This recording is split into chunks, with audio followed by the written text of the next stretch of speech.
So this morning we're talking about love and commitment without monogamy. Shortly we're going to meet a married couple who each have a long-term lover, and all four of them are friends. And we're also going to speak with a woman who tried an open marriage with her husband, but it did not turn out so well. But first, are monogamish relationships on the rise? And are they more common today than they used to be? Dr. Terry Conley is an associate professor of psychology at the University of Michigan. She has studied sexuality for the past 7 years, and her findings may astound you. And Dr. Stephen Snyder is a professor of psychiatry at Mount Sinai and the author of Love Worth Making. He's got years of experience working with couples in all sorts of relationships. Welcome to you both. Thank you. All right, so you say don't shoot the messenger because you've been studying relationships for a long time, including non-monogamous ones. First of all, let me ask you, because I know monogamous couples don't always react well to your data. Data, I say. First of all, levels of happiness, the same in a monogamous couple versus non-monogamous? Yes, and I want to emphasize that there's nothing in my research that suggests that people who are monogamous should try to be non-monogamous if they don't want to. But yes, I generally find that people who are in consensually non-monogamous relationships are actually just as happy as people who are in monogamous relationships. And is it true they're less jealous, generally? Yes. So although I often hear people say that you absolutely have to be monogamous because people can't handle jealousy, we are finding that people who are in consensually non-monogamous relationships actually report less jealousy than people who are in monogamous relationships. That's so, I mean, that wasn't the case in our opening guest's case, but I guess it goes, you know, a person-by-person basis. Well, and I should say that people in consensually non-monogamous relationships do experience jealousy. It's not that they don't, but they learn to manage it.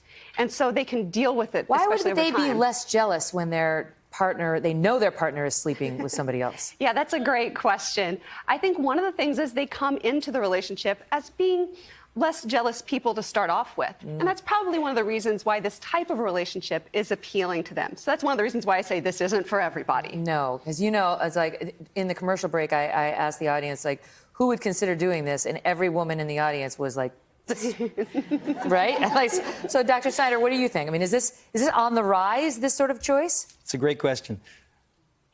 I'm a sex therapist, so people only come to see me when they're having problems, and usually after nothing else has worked. So I see the people who are really having problems. Yeah. And the basic message when it comes to monogamy, non-monogamy, is you don't want to do it just because you think it's going to solve a problem. Non-monogamy is not the solution to a problem. See, but if my husband came to me after years of being in a committed monogamous relationship and then marriage and said, I want to try an open marriage, yeah. I'd say what you're really looking for is a divorce or a permission slip to go cheat. Yeah. Denied. Yeah, yeah. Right? So the first question.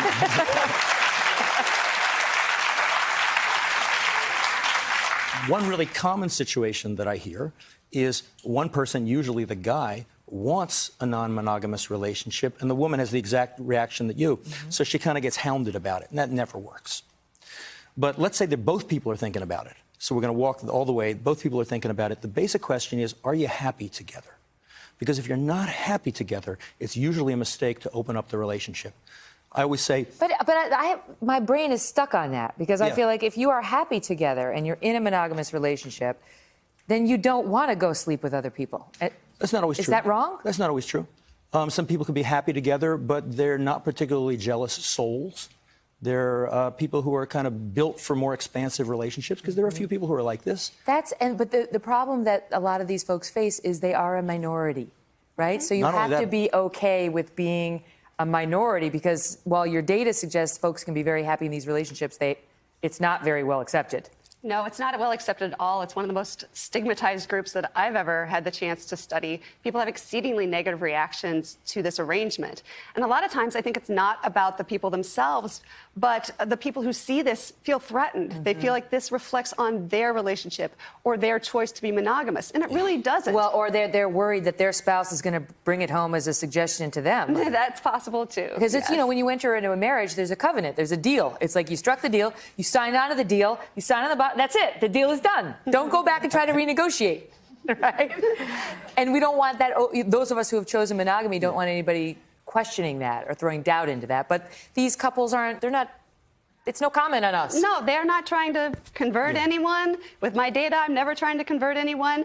I would just encourage people to allow people to make their own choices and try to support the other people's choices as well. Okay, you know that there are going to be a lot of people sitting at home watching this saying, but what about the children? Is this unhealthy for the children? Are they confused? What say you on that?